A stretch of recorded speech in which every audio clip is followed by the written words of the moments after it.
Assalamualaikum warahmatullahi wabarakatuh. Selamat siang, ibu dan teman-teman yang bahagia.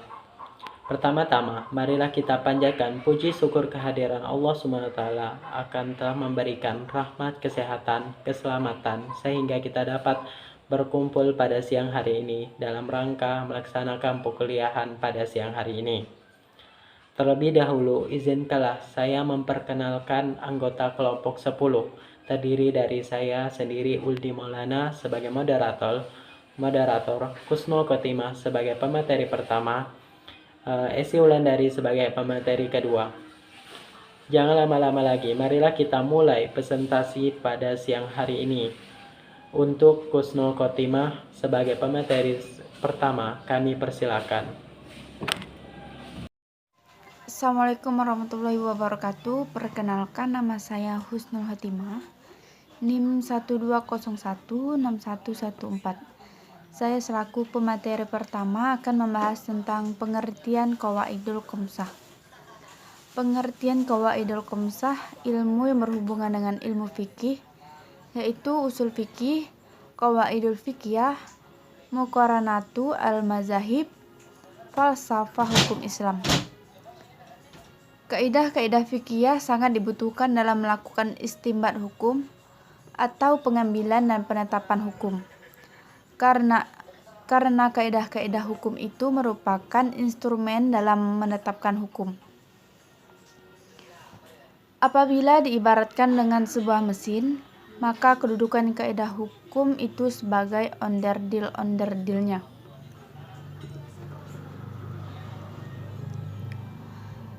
Seseorang tidak akan bisa menetapkan hukum terhadap suatu problem dengan baik apabila dia tidak mengetahui kaidah-kaidah fikih.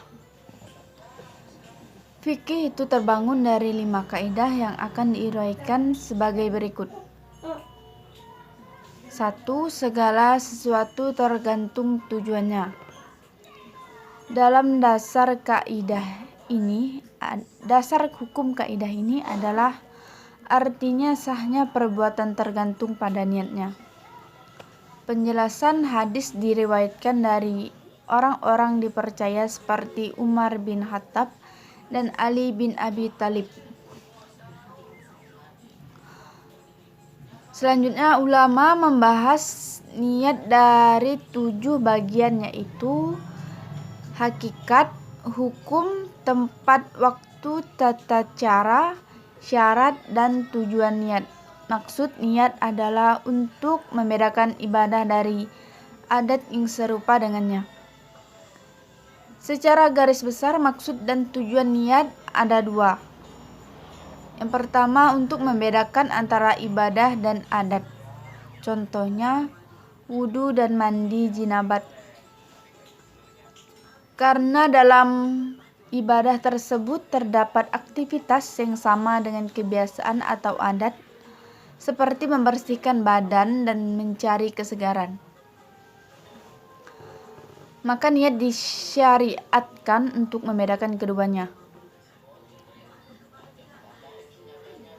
Yang kedua, puasa, karena dalam ibadah tersebut terdapat aktivitas sama dengan orang yang tidak makan dan minum, karena tidak memiliki makanan atau minuman tidak selera sedang sakit.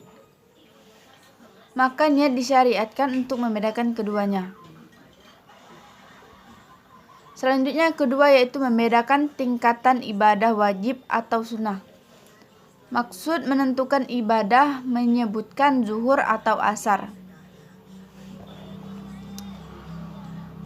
Selanjutnya yaitu yang kedua, keyakinan tidak bisa dihilangkan dengan sebab keraguan.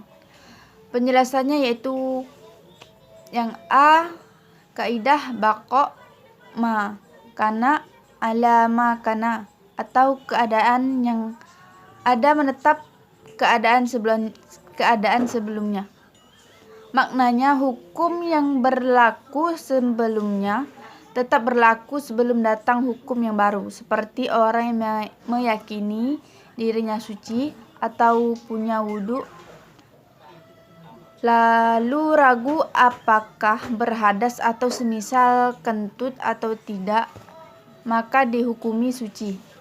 Yang B, kaidah bara'ah az-zimmah atau bebas dari menanggung hak-hak orang lain ketika hak-hak tersebut tidak menjadi tanggungan seseorang. Yang C, kaidah man saka hal fa'ala syai'an am la fal anhahu lam syau'alhu atau orang yang ragu apakah telah melakukan sesuatu atau belum, maka hukum asalnya adalah sungguh ia belum melakukannya. Yang D, kaidah al-asal al-adam atau hukum asal pada hak adami adalah tidak ada ketetapan atau tanggungan kepada orang lain. Yang E, kaidah al-asal fi kulli hadis takdiruh bi akrab zaman atau hukum asal setiap perkara yang baru datang adalah mengira-ngirakan terjadi pada waktu yang paling dekat. Sekian dari saya. Wassalamualaikum warahmatullahi wabarakatuh. Assalamualaikum warahmatullahi wabarakatuh. Perkenalkan, nama saya Esi Wulandari, NIM 120161006, Prodi Akuntansi Syariah kelas 2B. Baiklah, di sini saya akan melanjutkan materi berikutnya. 3. Kesulitan menuntut kemudahan. Dasar pengembalian kaidah ini adalah Quran Surah Al-Baqarah ayat 185, yaitu Allah menghendaki kemudahan bagimu dan tidak menghendaki kesungkaran bagimu. Penjelasan. 1. Sebab-sebab atau kemudahan ada 7, yaitu A. Safar atau berpergian. Contohnya, ketika dalam perjalanan jauh, yaitu kasar sholat, tidak berpuasa, tidak mengusap muzan lebih dari semalam, meninggalkan sholat Jumat dan memakan bangkai, menjamak sholat sunnah di atas kendaraan, dan gugurnya sholat fardu dengan taharah. Tayamum. B. Sakit. Contohnya, tayamum ketika khawatir apabila menggunakan air akan menambah parah sakitnya. Duduk atau tidur dalam sholat fardu, tidak berjamaah dan masih mendapatkan pahala jamaah. Tidak berpuasa pada bulan Ramadan. Mengkonsumsi barang najis. C. Ikra atau keterpaksaan. D. Niat atau lupa. E. Jal atau ketidaktahuan. Dan F. Kesulitan. G. Naksyu, sifat kurang. 4. Bahaya harus dicegah. Dasar pengambilan kaidah ini adalah hadis Nabi Shallallahu Alaihi Wasallam. Tidak boleh melakukan perbuatan yang membahayakan diri sendiri dan membahayakan orang lain. Hadis ini mengisyaratkan sesungguhnya Islam melarang tindakan membahayakan diri sendiri terkait jiwa atau harta, ataupun membahayakan orang lain. Begitu pula tidak boleh melakukan tindakan yang membahayakan orang lain, meskipun sebagai pembalasan kepada orang lain. Yang membahayakan atau merugikan diri kita.